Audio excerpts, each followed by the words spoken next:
Last October, Coon Valley native Scott Servais was named the 20th manager in Seattle Mariners history.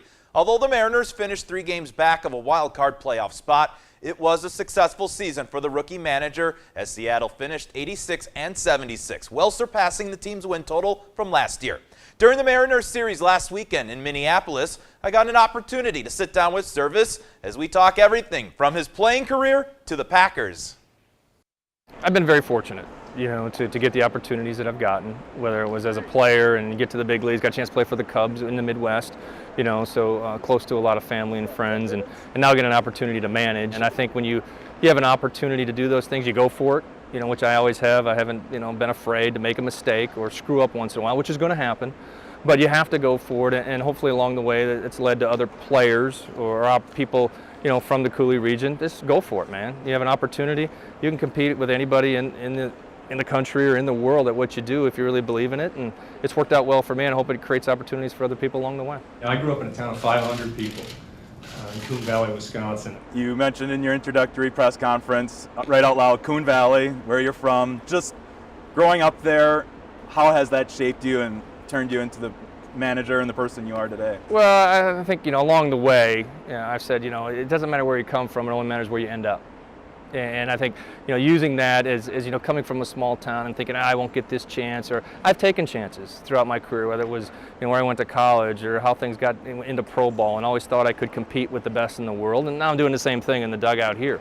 But, looking back and where I grew up, the biggest thing that I draw from that is just the blue-collar work ethic, that my family instilled, my parents, all the friends I had growing up in a small community, playing high school football at Westby meant the world to me at the time. It still does, and it really those things kind of, made me who I am today, and I'm thankful for it. But I am different, I am different than everybody else, and I want to have fun with it while I'm here as well. Unfortunately, when you take these jobs, at some point you're probably going to get fired, but we got a lot of work to do here yet in Seattle, and we're definitely on the right track. And when you got this job, was there any managers or professional coaches in any of the sports that you seeked advice from? Well, I love football, and everybody knows I'm a huge Packer fan, and being in Seattle, obviously the Seahawks and what Pete Carroll has done is pretty special. So, I've been over to visit them a couple times, and taking a lot of what football brings to the game, I've tried to implement with our team, and more on the everyday meetings, the things we did in spring training, and ran it more like football. And baseball's a little different with so many games and such a long season. You can't go to the intensity level. You can in football once a week, but trying to take bits and pieces from, what football brings, and then also some of the different coaches that are in that sport. I've learned a lot, and it's helped me in this job.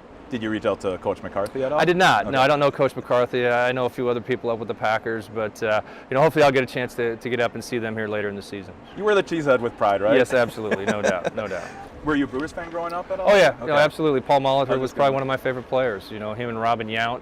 You look at the Brewers and where they're at, kind of the '82 team, and later on as well. So, exchanging lineup card with Paul Molitor. I've got to do a lot of things this year. At this level, you get a chance to be around Joe Torre quite a bit, who works with the commissioner's office and works with a lot of the managers. And you get to see the guys that you played against, throughout my career that are now coaching, in the different spots. So, the baseball world's very small. You run into these people over and over again, and it's kind of a close-knit community. You mentioned small world.